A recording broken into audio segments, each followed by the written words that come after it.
أعوذ بالله من الشيطان الرجيم بسم الله الرحمن الرحيم الحمد لله رب العالمين وأفضل الصلاة وأتم التسليم على سيدنا ونبينا محمد وعلى آله وصحبه أجمعين. Amma ba'd.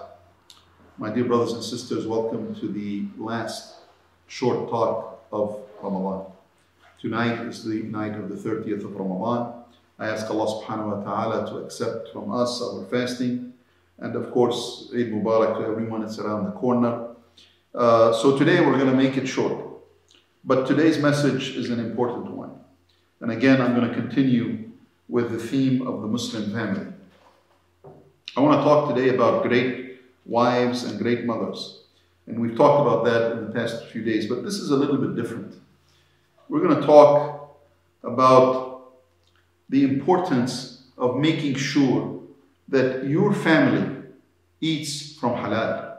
Make sure that your family's money is clean. Make sure that the food you feed your children is halal food. Make sure it is not bought with money that is obtained by haram means or even by means that are questionable. Be careful. Make sure your money is always obtained by halal means. I want to share with you some stories of great women who made sure that their families only ate from halal. Ibn al-Jawzi, rahimahullah, a great scholar, wrote in a book about a woman that he knew.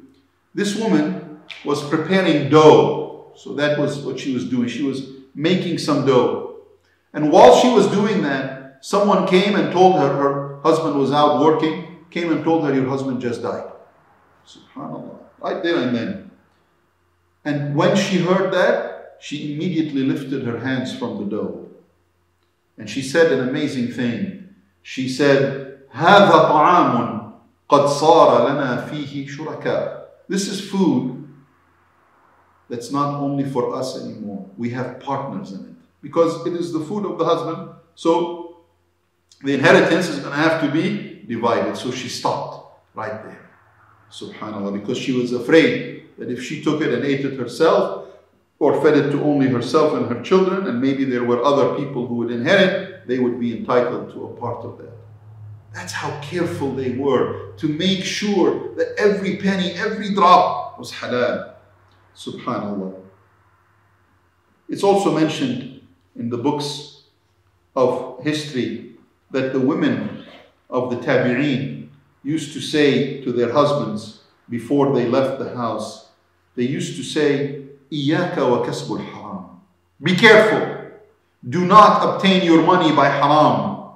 And then they used to say, فَإِنَّا نَصْبِرُ عَلَى الْجُوعِ وَلَا نَصْبِرُ عَلَى النَّارِ. We are willing to be patient and steadfast if we are hungry. But we cannot be patient when it comes to the hellfire. Don't obtain haram money for us. We don't want to go to the hellfire. We want everything to be clean. We're willing to go hungry, but we're not willing to taste the hellfire. Be careful. Subhanallah. Bishr al-Hafi was a man known for his piety, a man known for his worship of Allah subhanahu wa ta'ala. And he had 3 sisters. And all of these sisters were tremendously close to Allah subhanahu wa ta'ala. They used to pray all the time.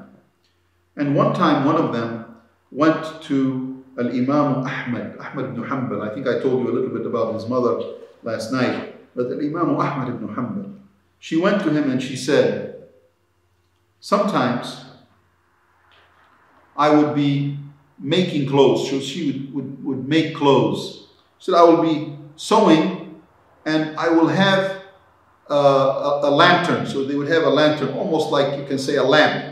And she said, I would use the light of the lamp to guide me so that I can do the sewing. But then I would turn it off because it runs out of fuel or whatever it may be. And I use the light of the moon. So it's nighttime and she relies on the light of the moon. And she says, I use that.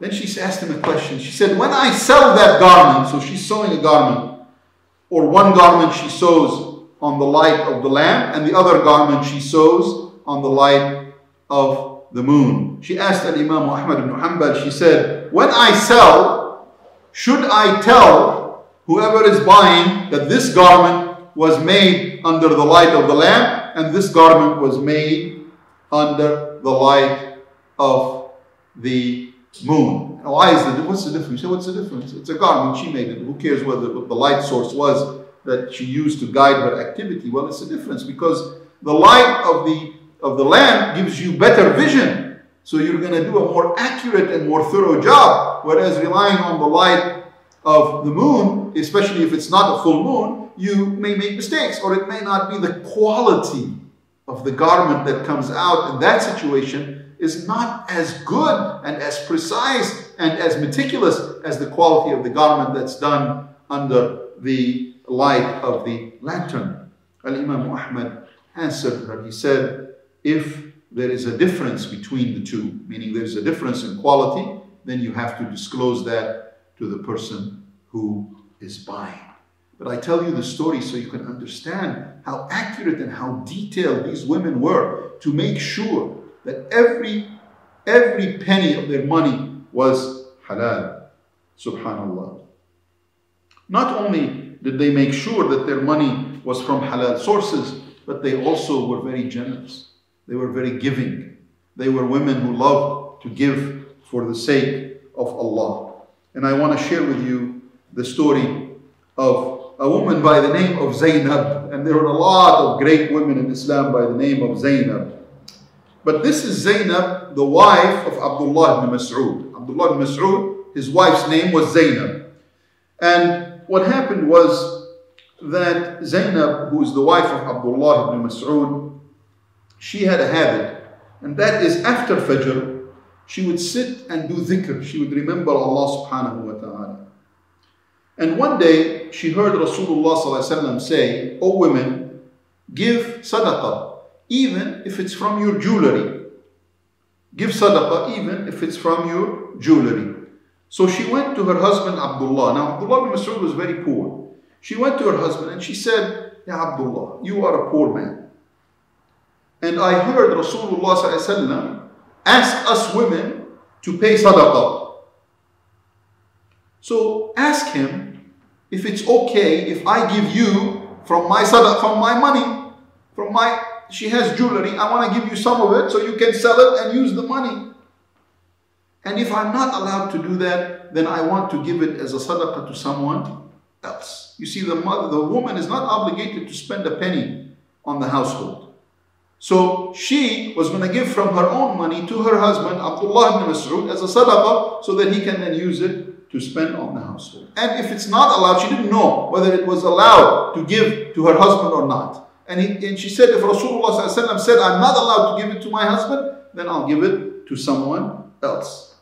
Now Abdullah ibn Mas'ud, he felt a little bit embarrassed to go and ask this question to Rasulullah sallallahu alaihi wasallam. It's an awkward situation. He's asking if he himself can take sadaqah from his wife. So he didn't want to put himself in that situation. So he told Zainab, his wife, he said, "Why don't you go ask Rasulullah sallallahu alaihi wasallam? You ask him. You're the one who came up with the idea. Why don't you go ask Rasulullah sallallahu alaihi wasallam?" So she went. And when she arrived at the house of Rasulullah sallallahu alaihi wasallam, she saw another woman who also was there to ask Rasulullah sallallahu alaihi wasallam the same question. This was a woman of Al-Ansar. So she was from Medina. She was one of the women of Al-Ansar. So she talked to this woman. She said, "Why are you here?" The woman said, "I'm here to ask if I can give from my own money to my husband and consider it a sadaqah." She said, "I'm here to ask the same question." Now, Rasulullah ﷺ at that time, in his house, Bilal ibn Rabah was there. He was with Rasulullah ﷺ. So when they knocked on the door, Bilal answered the door. Now, Bilal himself was poor. So these two women felt very comfortable asking Bilal the question. Bilal said, "What do you need? What do you want?" They said, "You know what? We don't want to meet Rasulullah ﷺ directly. Can you please ask him a question for us? Please, Rasulullah, go to Rasulullah ﷺ and tell him that there are two women at the door and they are here to ask a question. Can we give sadaqah to our husbands, especially, and tell him that we have in our household some orphans They could be of relatives, or we have in our house some orphans. And they said to him, do not tell him who we are. So they did not want their husbands to be embarrassed. You can see the consideration that these women have for the reputation of their husbands. They said, don't tell him who we are. Now, of course, Bilal entered upon Rasulullah sallallahu alaihi wasallam, and he said, Ya Rasulullah, there are two women. So Rasulullah sallallahu alaihi wasallam said, who are they? Now, when Rasulullah asks you a question, you cannot not answer. I mean, even though they told him not to tell, he found it difficult not to tell Rasulullah sallallahu alaihi wasallam. So he said, a woman of the Ansar and Zainab. That's all he said. So Rasulullah sallallahu alaihi wasallam said, which Zainab? There are so many different Zainab. His daughter's name is Zainab. Which Zainab are you talking about? So he said, the wife of Abdullah ibn Mas'ud. So the wife of Abdullah ibn Mas'ud. And Rasulullah sallallahu alaihi wasallam used to love Abdullah ibn Mas'ud. He used to tell him, read Quran, I want to hear your voice. Subhanallah. He said, go and tell them. Again, now he recognized the sensitivity of the situation. He didn't go himself to answer them. He didn't go and say, oh, bring Abdullah here, let me talk to him. No. He recognized the awkward nature of the question and the situation. He said, go and tell them. So Bilal is going to go tell them. They have double the rewards. Two rewards. A reward for giving to someone close to them, meaning their husbands, and the reward of sadaqah, meaning they can do it. These are amazing women. And remember, it is the woman that keeps the family together. It is the woman that encourages the family to follow the teachings of Allah subhanahu wa ta'ala and the teachings of Rasulullah sallallahu alayhi wa sallam. As we end Ramadan, remember that what we talk about in Ramadan is not only for during Ramadan, but really for the rest of the year. It is something, we learned a lot of lessons during this month. Yes, these talks are very short. Some of them were longer, and I apologize for that. I probably bored you with the 20-minute talks, but I try my best to limit them. So please forgive me if that happened. But the idea is that in each talk, hopefully we learn something.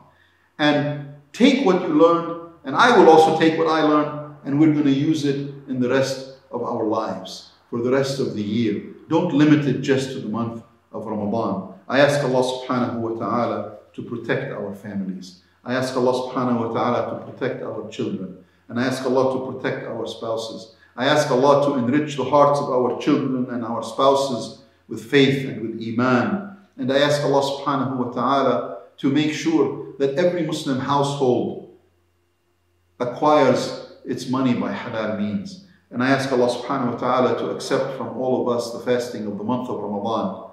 And to all of you tonight I say Eid Mubarak. And I ask Allah subhanahu wa ta'ala to make this Eid a blessing for the entire Muslim Ummah. And remember, there are many less fortunate than us. Make a dua for all of them. أقول قولي هذا وأستغفر الله لي ولكم فاستغفروه والسلام عليكم ورحمة الله.